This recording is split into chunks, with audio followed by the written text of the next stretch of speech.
Primeiro destaque das telas desse final de semana vai para uma adaptação de um dos maiores clássicos de William Shakespeare, Muito Barulho por Nada, que ele escreveu em 1598 e até hoje continua tão atual.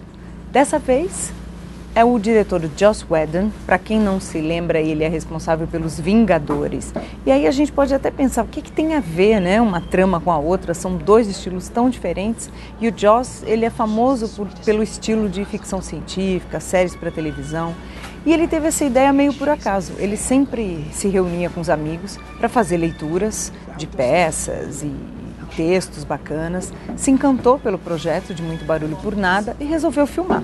Ele manteve muita coisa do original, como por exemplo os diálogos. Os diálogos são exatamente como Shakespeare escreveu, só que ele mudou completamente o cenário. Em vez da Sicília, é uma casa, é uma casa de subúrbio de classe alta, classe média alta dos Estados Unidos, e é totalmente filmado em preto e branco. Só que conta a história super clássica do casal, o Cláudio e a Aero, que vão se casar. E nessa semana antes aí dos casamentos, dessa união, eles resolvem pedir ajuda para o amigo Pedro para convencer outro casal de amigos, a Beatriz e o Benedict, que vivem brigando, na verdade, eles ainda não são um casal, convencê-los de fazer uma declaração de amor, de admitir que eles se amam. E aí, a partir dessas situações, que complica, tudo se complica porque o João fica com ciúme dessa amizade e aí começa a fazer intriga, tudo fica mais complicado e as maiores situações, as situações mais hilariantes começam a acontecer. Esse é considerado, aliás, um dos textos mais engraçados do Shakespeare. E o Joss Whedon soube fazer uma adaptação muito interessante, apesar de preto e branco, que dá uma outra cara. É muito interessante ver o que ele fez com esse texto e com a cara desse filme, Muito Barulho por Nada. O segundo destaque também vai para um filme em preto e branco e muito contemporâneo. É bacana observar como jovens diretores cada vez mais se permitem experimentar. Faz tempo que o preto e branco não é mais um formato, uma escolha estética que dá medo no público. A gente tem acostumado já a curtir muitas produções em preto e branco que ficam muito interessantes. Branca de Neve, por exemplo, acabou de passar, o próprio Tabu, o Artista, que levou até o Oscar de melhor filme. Então a gente já está se acostumando com esses exercícios aí dos diretores. Dessa vez, o filme é Frances Ha.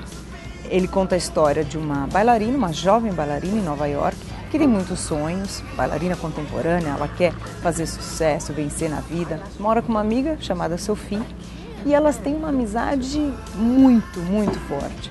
Até que a Sophie decide se mudar. Ela precisa correr o caminho do sonho dela, e a Frances precisa arranjar gente nova para morar. O namorado dela quer que ela vá morar com ele, ela não quer, ela arranja 2 novos flatmates aí, e muitas situações nascem dessa ruptura. O filme fala muito disso, de independência, da maturidade, da separação, e nesse caso é a amizade que está muito à prova aí, e os sonhos da Frances. Fica aqui uma ótima dica para o fim de semana, Frances Ha. Sometimes it's good to do what you're supposed to do when you're supposed to do it.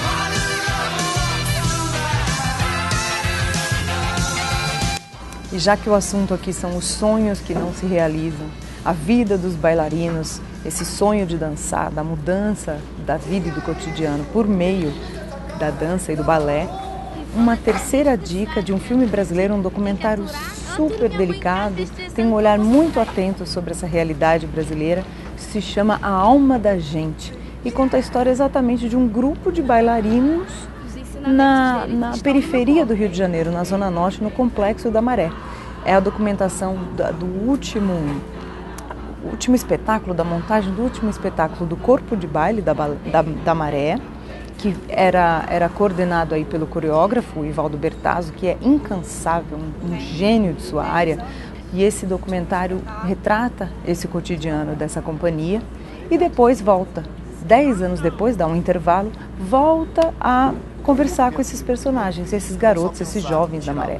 E aí é que a gente vê essa questão do poder transformador da dança, dos sonhos que se realizam ou nem sempre, e da realidade brasileira. É muito interessante, tem um momento que uma personagem diz, né, que o mundo para ela principalmente o de quem nasce nessa realidade tão violenta da periferia brasileira, é de violência, guerra e morte. Para ela, o mundo seria de arte, arte e arte. Um filme muito interessante, vale muito a pena conferir a alma da gente. Arte e arte.